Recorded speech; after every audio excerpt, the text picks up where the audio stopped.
अस्सलामुअलैकुम, वेलकम है आप सभी का इस नई वीडियो में। तो जिस तरह आप सभी को पता है कि जेके Bose class 10th class 11th और क्लास 12th के एग्जाम्स जो फाइनल एग्जाम्स हैं हमारे सेशन के वो यहाँ पे चल रहे हैं। अप्रैल के पहले वीक तक सारे एग्जाम्स खत्म हो जाएंगे, उसके बाद आपका रिजल्ट और क्लास वर्क आ जाएगा। इस बीच यहाँ पे स्टूडेंट्स क्या मैक्सिमम स्टूडेंट्स का ये डाउट है कि पेपर की मार्किंग जो है वो किस तरीके की होती है, मतलब पेपर की मार्किंग टफ होगी या पेपर की मार्किंग ईजी होगी, वो मैं आपको इस वीडियो में बताऊँगा।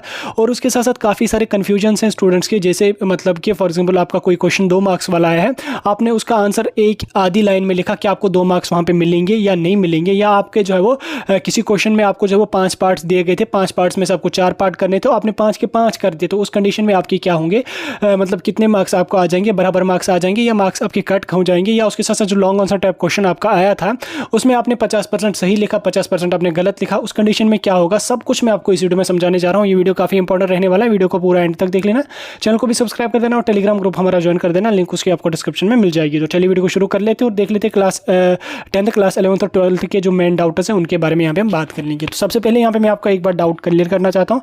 जो स्टूडेंट्स यहाँ पे बोल रहे हैं कि 2 मार्क्स वाला क्वेश्चन या 3 मार्क्स वाला क्वेश्चन है उसमें हमने आंसर जो है छोटा लिखा, तो हमें क्या होगा, देखिए फॉर एग्जांपल अगर आपका 2 मार्क्स वाला क्वेश्चन कोई आया है तो उसमें जो आपका आंसर होता है वो आपको 1 लाइन या ज़्यादा से ज़्यादा 2 लाइन्स में आपको आंसर उसमें लिख लेना है, लेकिन रेलिवेंट आंसर होना चाहिए। 1 लाइन या 2 लाइन में आपका आंसर लिख लेना है, तो आपको बराबर उसमें 2 मार्क्स मिलेंगे। अगर 3 मार्क्स का भी है, 2 लाइन्स में आप करेक्ट आंसर लिख लोगे तो भी आपको बराबर मार्क्स मिलने के चांसेस हैं।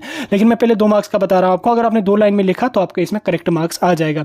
अब फॉर एग्जाम्पल 2 मार्क्स का क्वेश्चन है, इसमें यहाँ पे आपको 2 पार्ट्स दिए हुए हैं, जैसे यहाँ पे what are the hotspots of biodiversity, name hotspots found in India. इस तरह से आपका कोई क्वेश्चन आ जाएगा जिसमें 2 पार्ट्स होंगे, इस पार्ट का आपको 1 मार्क्स होगा, इस पार्ट का यहाँ पे आपको 1 मार्क्स होगा। अब इस कंडीशन में क्या होगा कि किसी कैंडिडेट ने पहले पार्ट ये वाला जो है वो मतलब बायोडाइवर्सिटी की डेफिनेशन उसको पता थी, लेकिन ये वाली जो उसके एग्जाम्पल्स थे उसमें नहीं दिए, तो उस कंडीशन में आपको 1 ही मार्क्स मिलेगा, 2 मार्क्स यहाँ पे आपको नहीं मिलने वाले हैं। उसके साथ साथ जो नेक्स्ट डाउट आपका है, या मतलब इसी के साथ मैं एक और डाउट आपको क्लियर करूंगा, जो आपको 5 मार्क्स वाला क्वेश्चन होगा वो आपको 7-8 लाइन्स में आपका आंसर उसमें लिख लेना, ज़्यादा से ज़्यादा 1 पेज तक अगर उसने आपने आंसर लिखा है तो आपको बराबर मार्क्स मिलेंगे। अगर 11th और 12th वालों को जो long answer type question 5 marks या 6 मार्क्स वाले उसमें आपको 1 या 1.5 पेज तक आंसर आपने लिखा तो आपको बराबर मार्क्स यहाँ पे आ जाएंगे। आगे चल के मैं आपको कुछ और भी बताने जा रहा हूँ, लेकिन उससे पहले आप एक और डाउट यहाँ पे मैं आपका क्लियर कर देता हूँ।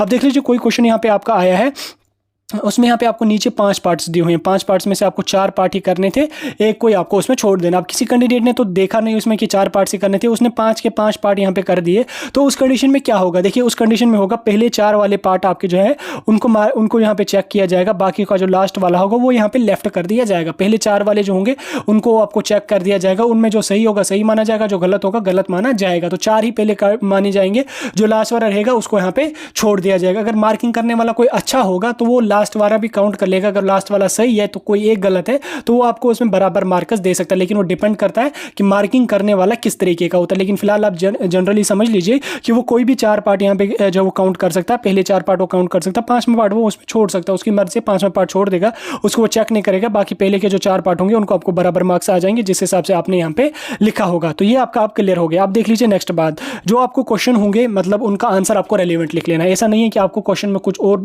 मतलब लिखने के लिए बोला गया, आप कुछ और कहानी उसमें लिख लेते होते, ऐसा कुछ भी नहीं होता, इसमें आपको मार्क्स बिल्कुल भी नहीं मिलेंगे।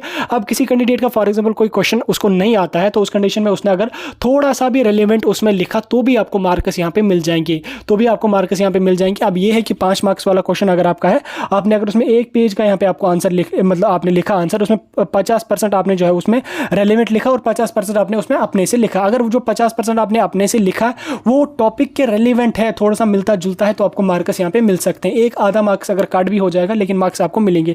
लेकिन अगर आपने 50% सही लिखा, 50% आपने जो है वो गलत लिखा, कुछ इधर उधर की कहानी दी है, तो उसमें अगर आपका 5 मार्क्स का क्वेश्चन है, आपको 2 से 3 मार्क्स आपको इजीली उसमें मिल जाएंगे। 2 मार्क्स तो आपको डेफिनेटली उसमें देगा ही देगा मार्किंग करने वाला। आप देख लीजिए जो जेके बोपी की मार्किंग होती है, सॉरी जेके बोस की जो मार्किंग होती है वो काफ़ी ईजी होती है, पिछले 2-3 सालों से वो काफ़ी ईजी होती है मार्किंग, उतनी टफ लेवल की मार्किंग जो है वो बिल्कुल भी नहीं होती। अगर आप देख लोगे पिछले साल से या 2-3 सालों से आप देख लोगे, मैक्सिमम कैंडिडेट्स का जो है किसी की 80%, किसी 85%, किसी की 90% होती है, तो अच्छी खासी जो है वो परसेंटेज स्टूडेंट्स को आती है। दैट मीन्स कि मार्किंग जो है वो पहले इतनी टफ अब नहीं होती है, पहले काफ़ी ज़्यादा टफ होती थी, अब उतनी टफ नहीं होती। अब आप अगर आप देख लोगे, अगर किसी स्टूडेंट का टारगेट होता है 400 मार्क्स, लेकिन जब रिजल्ट आता है उसको 410, 420 मार्क्स जो है वो मैक्सिमम कैंडिडेट्स को होते हैं।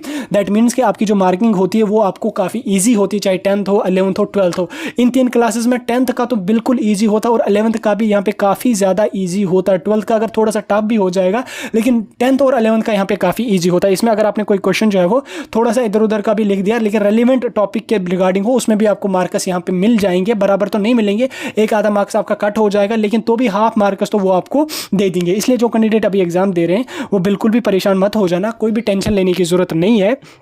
जो जेके बोस की मार्किंग होती है वो काफ़ी ज़्यादा इजी होती है। पिछले 2-3 सालों से आपने जितना लिखा होगा आपको उसके बराबर मार्क्स मिलेंगे। रेलिवेंट आपने लिखा है, बराबर मार्क्स मिलेंगे।